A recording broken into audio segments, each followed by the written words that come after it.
దివాళీ ప్రాముఖ్యత చెప్పండి ఒకసారి. దీపావళి అనేటటువంటిది ఆ దివ్యమైనటువంటి భవ్యమైనటువంటి శక్తిని ఒక జ్యోతి రూపంలో మనం ఉపాసన చేయటమే దీపావళి నిజానికి. అయితే ఈ దీపావళికి వెనక ముందు రకరకాల యుగాలలో రకరకాలైనటువంటి ప్రాముఖ్యత ఉంది. నిజానికి ధనత్రయోదశి తోటి ప్రారంభమవుతుంది. 18వ తారీఖు అయిన ధనత్రయోదశి, నరక చతుర్దశి, తర్వాత దీపావళి, ఆ తర్వాత రోజు బలిపాడ్యమి, ఆ తర్వాత భగిని హస్త రోజు.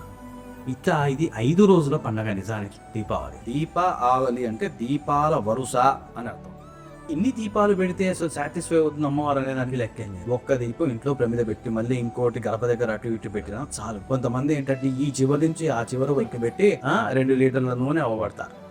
దానివల్ల అమ్మవారు వస్తుందని ఏమైనా గ్యారంటీ ఉందా? ఏమీ లేదు. కానీ ఒక్కటి మాత్రం, దీపం వెలిగించు, అమ్మని సంపూర్ణంగా మానసికంగా ఫస్ట్ ఆవాహన చెప్పు. అమ్మ ఎల్లప్పుడూ మా ఇంట్లో ఉండుతుంది. అనేక జన్మల్లో నేను ఏవో పాపాలు చేసి ఉండొచ్చుగాక, కానీ నేను ఇంతకన్నా నీకేమీ చేయలే. దీపం వెలిగించాను, ఈ దీపం నువ్వే అని నమ్ముతున్నాను. ఉన్న వాళ్ళని, ఇంట్లో ఉన్న వాళ్ళని సంతోషంగా ఉంచు అని ఈ ప్రార్థన చేయగలిగితే చాలు. నువ్వు 150 దీపాలు పెట్టావా, 200 దీపాలు పెట్టావా, గేట్ నుంచి ఇంట్లో దాకా పెట్టావా, అమ్మ చూడ ఆ జ్యోతి మనస్సులో వెలిగించుకొని అమ్మని వెల్కమ్ చేయి. దీపావళి నాడు శబ్దానికంటే కూడా వెలుగుకి ప్రాధాన్యత ఇవ్వండి.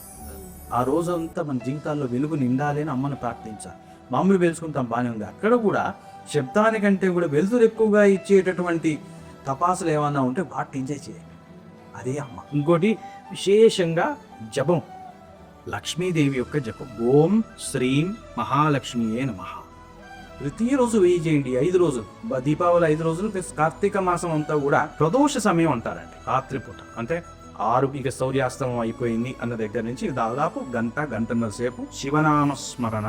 నమశివాయ ఏముంది అందులో? నమశివాయ. కాస్త లేదంటే కాస్త మాకు టైం ఉంది, ఇంకా చేయగలం. శివ పంచాక్షరి స్తోత్రం 5 శ్లోకాలు ఆదిశంకరాచార్యులు రాశారండి. అద్భుతమైనటువంటి పుణ్యం.